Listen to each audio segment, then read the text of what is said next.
नमस्कार।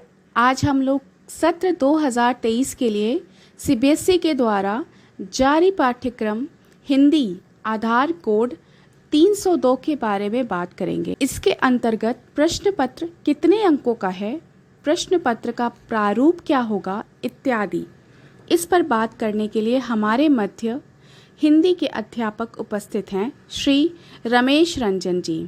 नमस्कार सर। हमारे दर्शकों को आप यह बताएं कि प्रश्न पत्र का प्रारूप क्या है और यह कितने अंकों का है। और सर यह भी हमारे दर्शकों को समझाइए कि यह प्रश्न पत्र का प्रारूप सत्र 2021-22 से कैसे भिन्न है 2022-23 में। नमस्कार। देखिए, सत्र 2021 और 22 में कोरोना के कारण टर्म 1 और टर्म 2 में पेपर बटा हुआ था, परंतु इस वर्ष एक ही पेपर होगा जो 80 नंबर का होगा। वह मार्च से लेकर के मई तक में कभी भी हो सकता है। देखिए, इस बार का संपूर्ण प्रश्न पत्र 2 खंडों में बटा हुआ है।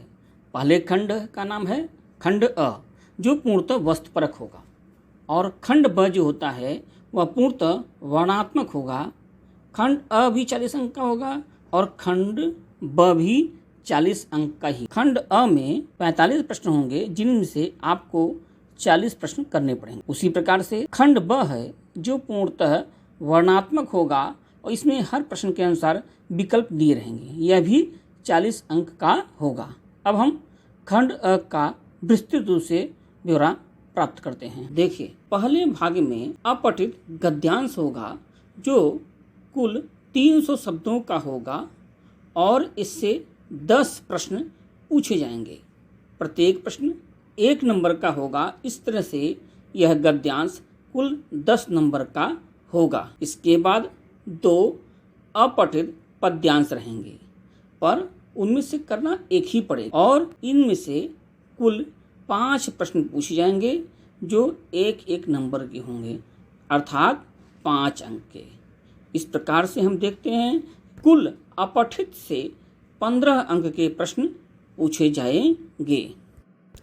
सर क्या अभिव्यक्ति और माध्यम से भी बहुविकल्पी प्रश्न होंगे? जी हाँ, अभिव्यक्ति और माध्यम से भी बहुविकल्पी प्रश्न होंगे जो कुल 5 अंक के होंगे। यह 1-1 नंबर के कुल 5 प्रश्न होंगे जो पाठ संख्या 3, 4 और 5 पर आधारित होंगे। देखिए, पाठ 3 में विभिन्न माध्यमों के लिए लेखन बताया गया है। किन किन माध्यमों के लिए लेखन किया जाता है इसके बारे में बताया। पाठ 4 में पत्रकारीय लेखन के विभिन्न स्वरूपों के बारे में बताया गया है।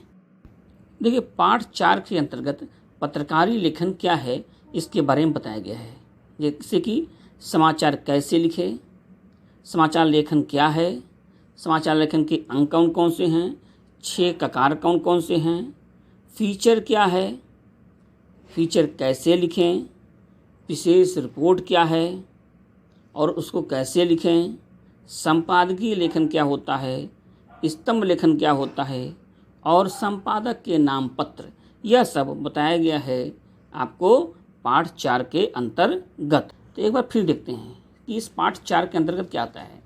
सबसे पहले समाचार कैसे लिखें, समाचार लेखन क्या होता है, उसके 6 ककार कौन से हैं, फीचर क्या होता है, फीचर कैसे लिखा जाता है और विशेष रिपोर्ट क्या होती है, संपादकीय लेखन क्या होता है, स्तंभ लेखन क्या होता है और संपादक के नाम पत्र, ये सब चीज़ें बताई गई हैं पाठ 4 के अंतर्गत। पाठ 5 के अंतर्गत विशेष लेखन, स्वरूप और प्रकार क्या है। विशेष लेखन, विशेष लेखन की भाषा और शैली क्या होती है, विशेष लेखन का क्षेत्र क्या होगा, कैसे करें विशेष लेखन, ये सभी बातें इसमें आती हैं और ये सभी प्रश्न जो होंगे बहुविकल्पी होंगे। सर आरोह भाग 2 एवं वितान भाग 2 से कितने अंक के बहुविकल्पी प्रश्न आएंगे? देखिए, आरोह भाग 2 एवं वितान भाग 2 से कुल 20 नंबर के बहुविकल्पी प्रश्न आएंगे। पठित काव्यांश पर 5 बहुविकल्पी प्रश्न होंगे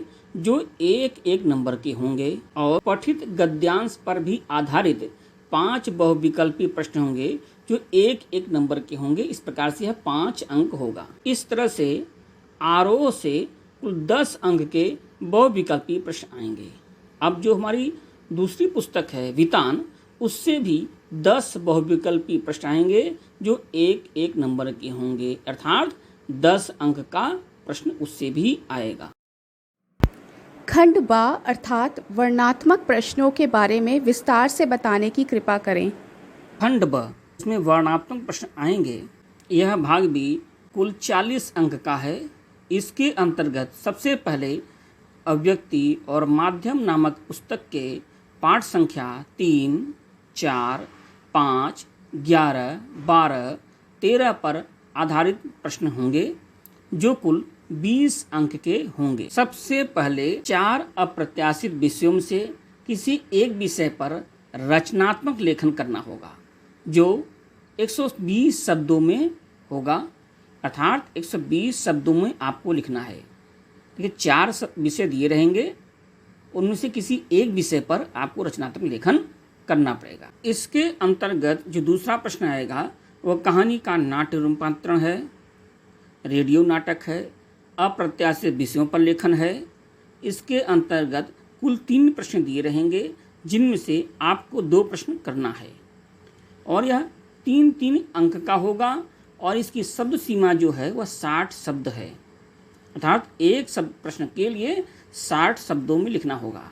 2 प्रश्न के लिए आपको 120 शब्दों में लिखना पड़ेगा। अब जो हमारा तीसरा प्रश्न होगा वो पत्रकारिता एवं जनसंचार के माध्यमों के लिए लेखन पर आधारित होगा।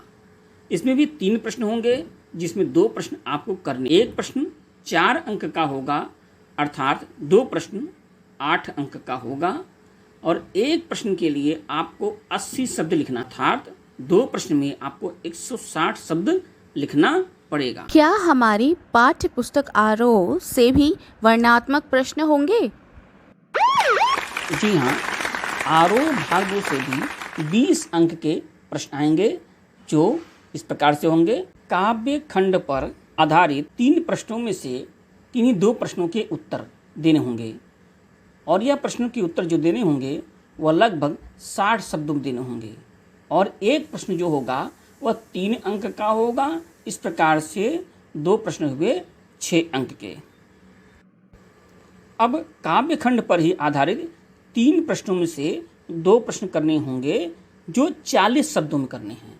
देखिए पहला जो काव्य खंड का 3 प्रश्न थे उसमें 6 अंक वाले, उसमें से 60 शब्दों में करने थे, इनको 40 शब्दों में करना है। रहेंगे 3 प्रश्न जिसमें से 2 करने होंगे, अर्थात ये कितने हो जाएंगे 4 अंक के और 6 अंक पहले हुआ। इस प्रकार से काव्य खंड के आपके 10 नंबर के प्रश्न हो गए। उसी प्रकार से गद्य खंड पर भी आधारित 3 प्रश्न होंगे जिनमें से 2 प्रश्न करने होंगे और इनको 60 शब्दों में लिखना है और एक प्रश्न जो होगा वह 3 अंक का होगा। इस तरह से 2 प्रश्न कितने अंक के हुए 6 अंक के। अब देखते हैं गद्य खंड के ही फिर से 3 प्रश्न होंगे, उनमें से 2 प्रश्न करने होंगे परंतु उनकी जो शब्द सीमा है वह 40 शब्द है, अर्थात उनको 40 शब्दों में करना होगा और 2-2 अंक के होंगे। इस प्रकार से इससे भी 4 अंक के प्रश्न आ रहे हैं और गद्य खंड की से टोटल 10 अंक के प्रश्न आएंगे। इनकी जो शब्द सीमा है वह 40 शब्द है। इस प्रकार से कुल 80 शब्दों में लिखना है और 2-2 अंक के हैं तो 4 अंक हुआ। इस प्रकार से हम देखते हैं गद्य खंड भी 10 अंक का। एक चीज ध्यान देने की जरूरत है कि वितान से वर्णात्मक प्रश्न नहीं आ रहे हैं, केवल बहुविकल्पी प्रश्न आ रहे हैं। तो सर क्या इस बार भी कुछ पाठों को पाठ्यक्रम से हटाया गया? हाँ, इस बार भी सीबीएसई ने कुछ पाठों को हटाया है, जैसे कि आरोह भाग 2 से काव्य खंड में गजानन माधव मुक्तिबोध की कविता शहर स्वीकारा को हटा दिया गया है। फिराक गोरखपुरी के द्वारा लिखित गजल को हटाया गया है, जबकि उनकी रुबाइयाँ अभी भी पाठ्यक्रम में हैं। इसके अलावा गद्य खंड से विष्णु खरे की चार्ली चैपलिन यानी हम सब और रजिया सज्जाद जहीर के नमक पाठ को हटा दिया गया है। इसके अलावा वितान भाग 2 से एन फ्रैंक की डायरी के पन्ने को हटा दिया गया है पाठ्यक्रम से। धन्यवाद। धन्यवाद सर। आशा करती हूँ हमारे विद्यार्थी पाठ्यक्रम को अच्छी तरह समझ गए होंगे। धन्यवाद।